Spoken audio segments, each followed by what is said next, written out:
Meet Miranda. She's a conductor of an orchestra, and she'd like to know what sort of rights and protections are granted to her as a performer under the Copyright Act.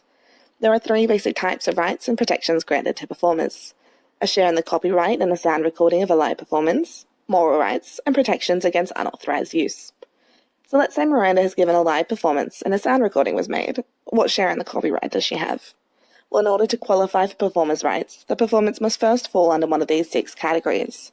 Miranda, being a conductor, would fall under the umbrella of a performance of a musical work. Under Section 22 of the Act, a person is only considered a performer if they contributed to the sounds of the performance. Subsection 7 extends this definition to include the conductor of a musical work. Together, Sections 22 and 97 confirm the ownership of copyright in sound recordings to the maker. In the recording of a live performance, this means both the person that owns the record on which the recording was made, as well as the performer, and they hold equal share in the copyright as tenants in common.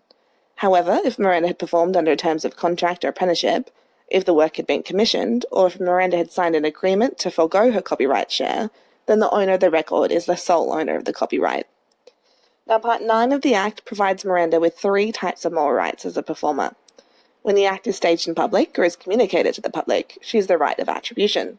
This is her right to be reasonably identified and named as a performer of the work. This can be made in any reasonable way, as long as it is clear and reasonably prominent. Miranda also has the right to restrain false attribution of her performance. A false attribution in relation to a live performance could involve the stage of falsely stating or implying to an intended audience that a person will be, is, or was performing in that performance. It's important to note, however, that Miranda only has this right to restrain false attribution where she has in fact performed in the work. The final moral right that Miranda is entitled to is the right of integrity. This is her right of not having her work subject to derogatory treatment. The doing of anything in relation to the work that results in material distortion or alteration that is prejudicial to Miranda's honour or reputation is considered to be in breach, in which case Miranda would have civil remedies available to her. For the right of attribution and protection against false attribution, the length of the protection lasts the lifetime of the copyright. For the right of integrity, this will last until the death of the performer.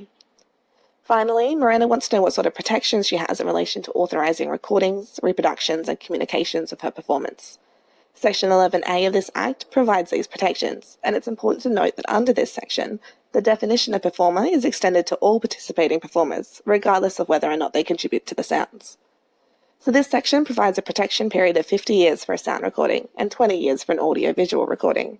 During this period, Miranda's permission is required in order to record the live performance, whether directly from the performance or indirectly from a broadcast, to broadcast her live performance, or for any further distributions or uses of the recordings.